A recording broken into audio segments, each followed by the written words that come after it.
Most beginners think graphite pencils are simply darker or lighter versions of one another. But that misunderstanding is exactly why so many drawings end up looking flat or harder to control than they should be. Once you understand how graphite actually behaves on paper, drawing starts to make a lot more sense.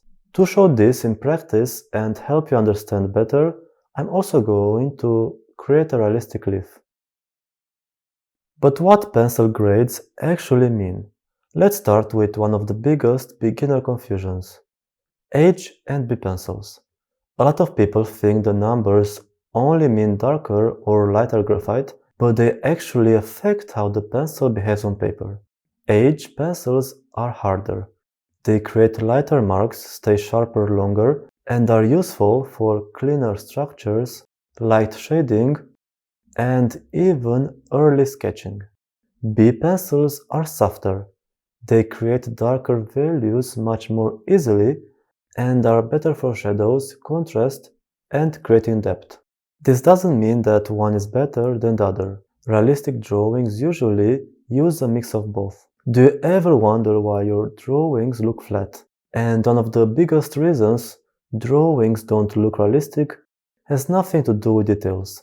It's usually a value problem. If all of your shading stays around the same tone, the drawing is going to feel flat no matter how detailed it is. Realism comes from contrast, and this is the relationship between your lightest lights, middle tones, and the darkest darks. So between the highlights, the midtones, and the shadows. A very good tip is to try squinting at your reference image. It becomes much easier to see the simple light and shadow shapes. The mistake most beginners make is pressing hard immediately because they really want dark shadows very quickly. But this actually makes graphite harder to control later. This is probably the number one habit that holds beginners back when working with graphite pencils. Instead, think of graphite as something you have to build up slowly. Try working lightly at first and gradually build up the values. This gives you smoother transitions, more control, and makes fixing mistakes much easier. A simple beginner rule is that if you feel unsure, start lighter than you think you need. Now let's tackle another graphite problem. Why does graphite become shiny? Have you ever noticed your dark graphite areas suddenly looking reflective or almost metallic in contact with light? Graphite naturally reflects light, especially in darker areas and if you use the very high pencil grades, for example an 8B or a 6B. The difference is that layering lightly usually gives you a smoother, more controlled finish. Pressing hard too early compresses the graphite into the paper and often creates a much stronger shine. If you want more control, try building your layers gradually, use a mixture of pencil grades, and save your darkest pencil towards the end of the artwork. You don't need lots of pencils. One very big mistake that beginners make is thinking that they need a huge graphite set, which is also usually very expensive. However, you can do a lot with just an HB pencil for sketching and adding some light tones, a 2B for general shading, and a 4B or 6B for adding the darker shadows. That's already enough to learn realistic shading and to understand values. If you want to improve with graphite, always start simple, like in this case, me drawing this very simple leaf. For this drawing, I'm only using 3 pencils, an HB, a 2B, and a 6B. It may look simple, but it teaches you the skills that matter the most: values, pressure control, and contrast. I start with a very light freehand sketch of the leaf. At this stage, I'm not aiming for perfection or detail. I'm just focusing on the overall shape, the flow, and the main vein structure. A common mistake beginners make is adding too much detail too early.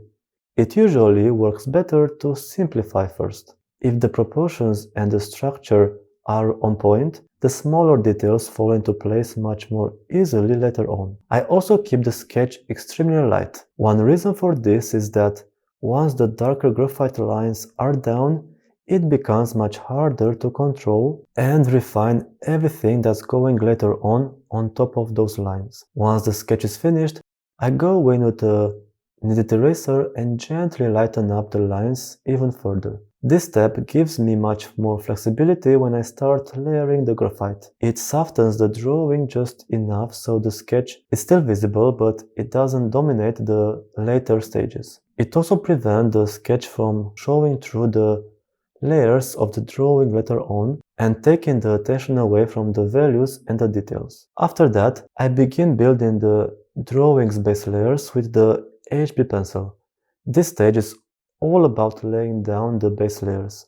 I'm not trying to create deep shadows or add details yet, just slowly introducing the first values and mapping out the relationship between the light and the shadow. One thing that really helps graphite look more realistic is thinking in big value shapes instead of outlines. Rather than focusing on every edge of the drawing, I look at where the leaf is lighter, where it gradually darkens up, and where the surface starts turning away from the light. This is also where the pressure on your pencil becomes very important. Instead of pressing hard right away, I work lightly and build the graphite up in layers. That approach keeps everything more controllable and leads to smoother transitions later on. Something else I'm paying close attention to here is the highlights. Instead of shading over the entire surface, I intentionally leave certain areas untouched.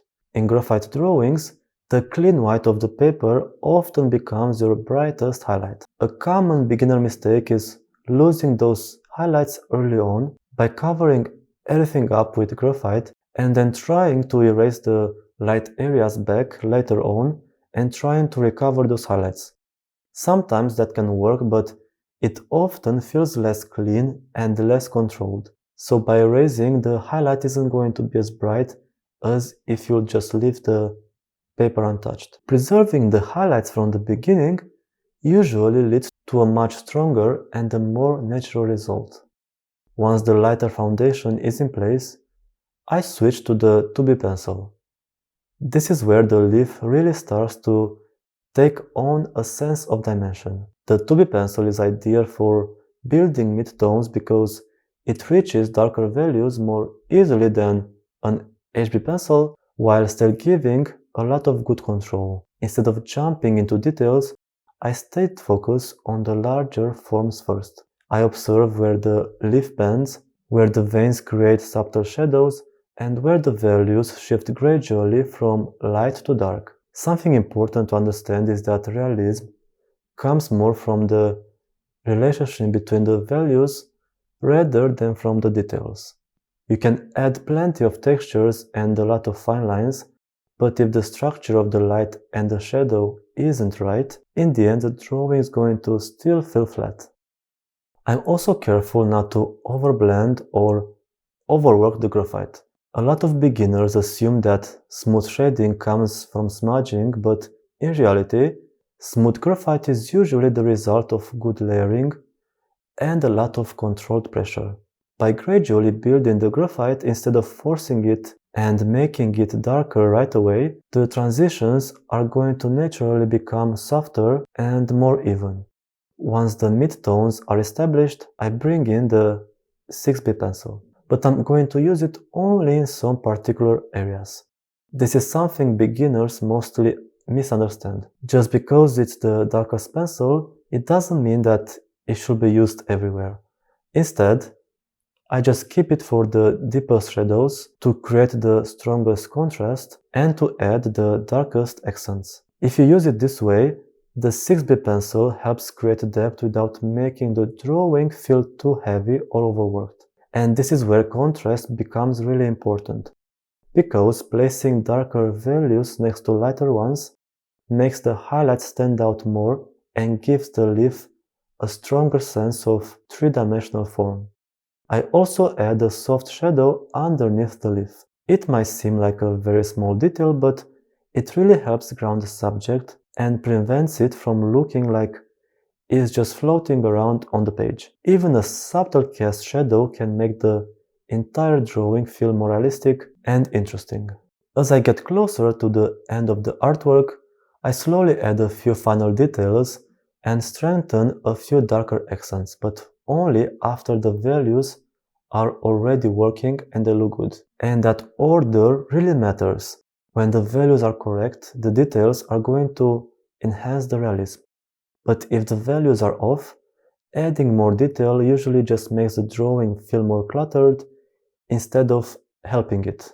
And what I really want to show you with this piece is that graphite pencils aren't nearly as complicated as they seem once you understand how they behave. And this drawing was only created with an HB, 2B and a 6B pencil. No big pencil set, no fancy tools, just a good understanding on how the pressure on the pencil works, how to layer very well and without overworking the area, how to create good values that are going to result in a very good contrast, and the most important, how to take it step by step. Graphite pencils aren't nearly as confusing as they seem if you really understand how to use them. Most improvement comes from how to create good layers without hurrying them and pressing too hard, how to create good values that are going to result in a very good contrast, how to preserve your highlights in some cases and keep the white of the paper untouched and